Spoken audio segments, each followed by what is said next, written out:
오늘 우리에게 주신 하나님의 말씀은 어제에 이어서 요한복음 14장 25절부터 마지막 절까지,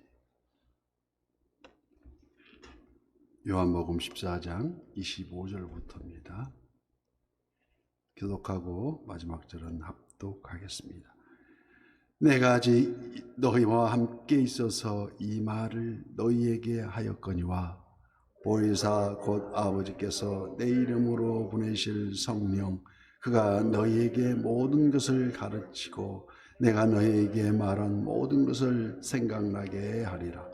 평안을 너희에게 끼치노니 곧 나의 평안을 너희에게 주노라. 내가 너희에게 주는 것은 세상에 주는 것과 같지 아니하니라. 너희는 마음에 근심하지도 말고 두려워하지도 말라. 내가 갔다가 너희에게로 온다 하는 말을 너희가 들었나니 나를 사랑하였더라면 내가 아버지께로 감을 기뻐하였으리라. 아버지는 나보다 크심이라. 이제 일이 일어나기 전에 너희에게 말한 것은 일이 일어날 때에 너희로 믿게 하려 함이라. 이후에는 내가 너희와 말을 많이 하지 아니하리니 이 세상의 임금이 오겠습니다. 그러나 그는 내게 관계할 것이 없으니 다 함께요. 오직 내가 아버지를 사랑한 것과 아버지께서 명하신 대로 행하는 것을 세상이 알게 하려 함이로라. 일어나라, 여기를 떠나자 하시니라. 아멘. 오늘도 유튜브를 통해서 꺼지지 않는 선한 이웃의 기도 향연 속에 새벽을 깨우는 우리 성도님들 모두에게 여호와 샬롬, 하나님의 평강과 지키시는 하나님의 풍성한 은혜를 축복합니다. 유대인들이 서로 만나면 인사할 때 샬롬이라고 합니다. 샬롬, 평안을 기원하는 뜻인데 우리도 보통 만나면 안녕하십니까? 하지만 제가 어릴 적에 자라나던 시절에 그때만 해도 동네 어르신 만나면 진지 잡수셨습니까? 그렇게 절하라고 어머니한테 배웠습니다. 그래서 어르신만 만나면 무조건 고개를 숙이면서 진지 잡수셨습니까? 나중에 알고 보니까 진지 못 먹는 사람이 너무 많아서 식사 못하고 초근 목피에 보릿고개 시절, 한많은 보릿고개 시절을 나중에 있었다는 것을 나중에서 어린 시절에 깨달음을 한 기억이 납니다. 뭐 동네 어르신이라 해야 지금 생각하니까 환갑 지나기 전 50 넘으면 다 전부 어르신 돼서 일도 안 하고 정자나무 밑에 앉아서 담배 이렇게 이런 담뱃대 입에 물고 있는 그게 어르신입니다. 지금 어르신들이 엄청 많죠. 70 먹은 사람은 어린 아이들이고 80이 보통 청년이고 90 먹어야 좀 나이 들었다고 하는데, 그래서 배고픈 보릿고개 한이설인 인사말이 문득 생각이 나서, 그래서 샬롬은 화목 속에서 얻어집니다. 그냥 얻어지는 게 아니고, 지금 우리가 사는 지구촌엔 이제 코로나가 변이가 되어서 코로나 변이에 따른 또 전쟁과 테러, 우크라이나 사태, 식량의 3분의 1을 생산한다는 좀 과언이 된 것 같지만 그런 풍족한 나라에 아주 그냥 이런 포탄이 떨어지고 전쟁이 벌어지니 전부 피난가는이라고 바쁘고 생태계가 더 파괴가 되고, 지금 어쩌면 안전 불감증에 빠져 있지는 않는 건지, 그럼에도 우리는 하나님의 보호하사 이렇게 감사함을 느끼면서 신령과 진정으로 드리는 예배 속에서 하나님 앞에 지혜를 물어야 될 텐데, 그래서 오늘 본문을 중심으로 우리에게 주시는 참 평안이란 무엇인가를 서로 묵상해 보자 합니다. 본 요한복음 14장을 평안에 대한 교훈장으로 합니다. 평안장이라고도 합니다.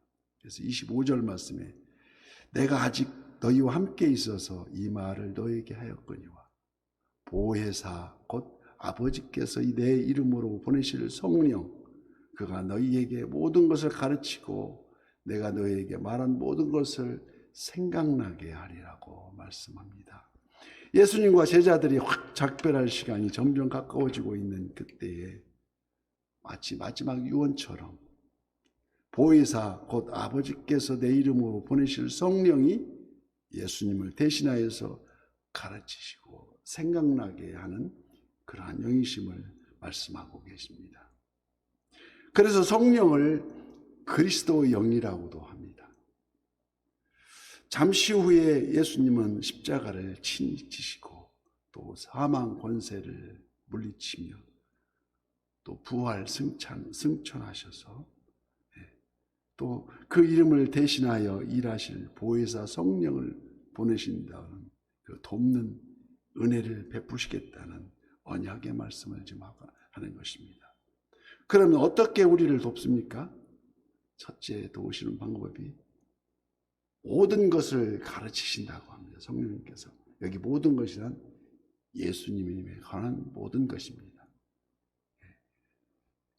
예수님의 본질, 예수님의 탄생과 또 예언의 성취, 예수님에 관한 하나님의 섭리와 계획, 그에 따른 이적과 기사의 의미, 왜 이런 이적을 베푸시는지, 십자가 부활과 승천, 구원의 섭리, 또 다시 오실 재림과 심판하실 모든 복음적 진리를 알게 하시고 삶의 바른 길로 인도하시며 불안이 있는 곳에 소망과 위로를 주시고 불신과 불만이 있는 곳에 믿음과 평화를, 여호와 샬롬을, 하나님의 평강을 이 땅에 생수의 강처럼 흐르게 하시겠다는 것입니다.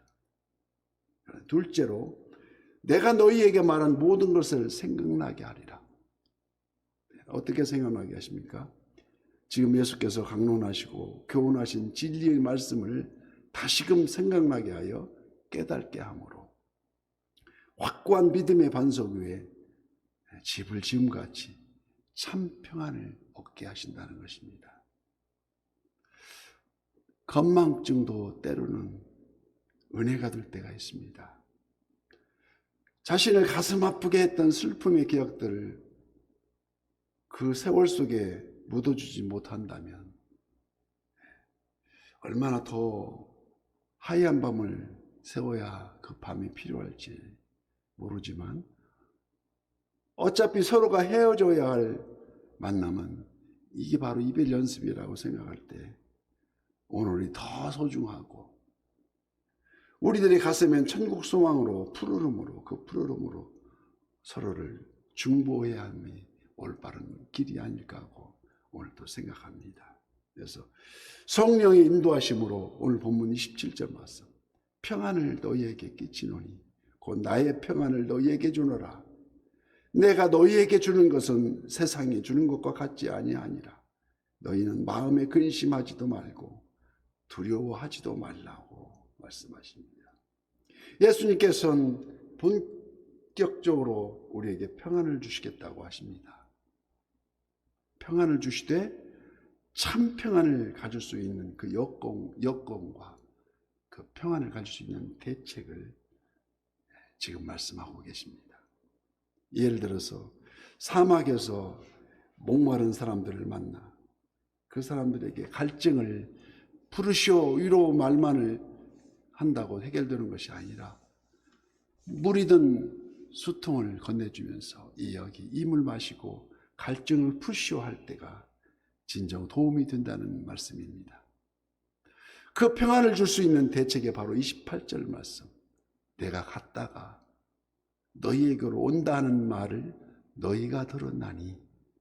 또 이어서 31절 말씀에 오직 내가 아버지를 사랑하는 것과 아버지께서 명하신 대로 행하는 것을 세상이 알게 하려 함이로다. 그저 평범한 말 같지만 여기 내가 간다 하는 말씀이 여러 번 나오는데 이 간다 하는 말이나 30절에 세상 임금 즉 사단이 와서 역사하겠다는 말이나 다 아버지께서 명하신 대로 행하는 것을 세상에 알게 하려 함이라는 그 이치입니다. 그 말씀을 말합니다. 이는 바로 확실한 대책, 오직 한 길이 있는데 그 길은 바로 십자가 보혈, 우리를 위한 대속의 길, 구원의 역사. 그래서 오직 하면 예수께서 이르시되 내가 곧 길이요 진리요 생명이니 나로 말미암지 않고는 아버지께로 올 자가 없느니라고 확실하게 말씀하시는 것입니다. 바로 이 길만이 참 평안을 줄 수 있는 유일한 길이며 그 외에 세상이 주는 평안이란 외적인 평안이고 환경적이나 일시적이며 상대적이라고 맞게 할 수 없다는 것입니다.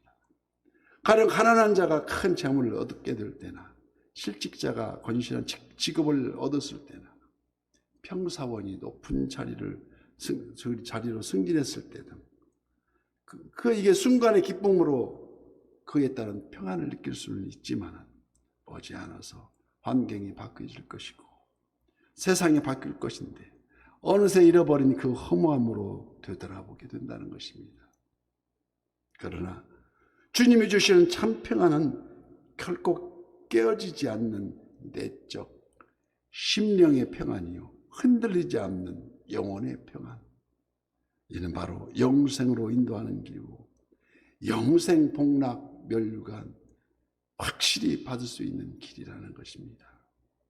일상에 파묻혀 하루하루 일과에 조급한 우리들 모두에게 오늘도 주시는 말씀을 통해서 예수님을 기억하게 하도록 도우시는 성령 하나님이 비로소 참 평안의 길을 인도하신다는 말씀을 잘 기억해야 될 줄 믿습니다.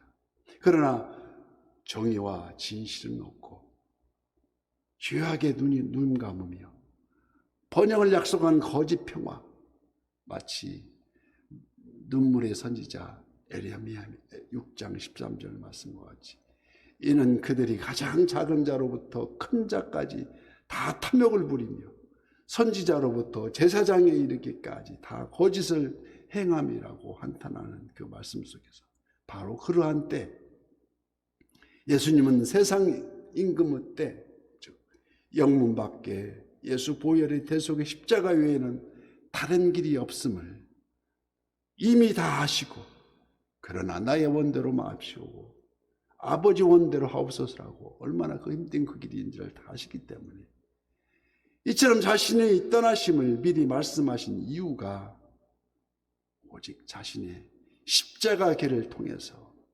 하나님의 우리를 향하신 그 사랑, 하나님의 세상을 이처럼 사랑하사 또한 제자들이 진정 바른 믿음으로 나아가기를 원하셨기 때문에 오늘 본문 28절 말씀이 내가 갔다가 너희에게로 온다 하는 말을 너희가 들었나니 나를 사랑하였더라면 내가 아버지께로 감을 기뻐하였으리라. 아버지는 나보다 크심이라. 예수님이 떠나심이 영광의 길인데도 지금 제자들이 기뻐하기는커녕 슬퍼하고 있습니다. 왜 그렇습니까? 아들을 보내신 하나님 아버지의 주관을 믿지 못하기 때문입니다. 이처럼 다시 오실 우리 주님의 재림을 바라보면서 진정 우리가 언제 오느냐 그때도 지금 기다리는지 모르고 그때가 언젠지를 상상조차 못하고 어쩌면 만성에 젖어서 잊어버리고 오늘 또 하루 또 내일을 보내고 그 때의 방점을 두는 것이 아니라 올바른 기도의 물음을 우리는 삶의 자리에서 오늘도 예수님의 참된 제자가 되어서 어떻게 살아가야 올바른 삶이 될 것인지 어떻게 오늘 가야 복음이 부끄럽지 않고 나를 만나는 사람마다 복음을 알게 할 수 있는지 그 길이 복음이 파수꾼으로 살아가는 그 길이 아닌가, 그 길이 참 평안의 길이 아닌가. 오늘 또 바른 길을 동행하여 주옵소서. 성령 하나님의 도우심으로 복음의 파수꾼으로 응답받는 저와 우리 선한 이웃의 모든 지체가 되시기를 예수님 이름으로 간절히 축복합니다.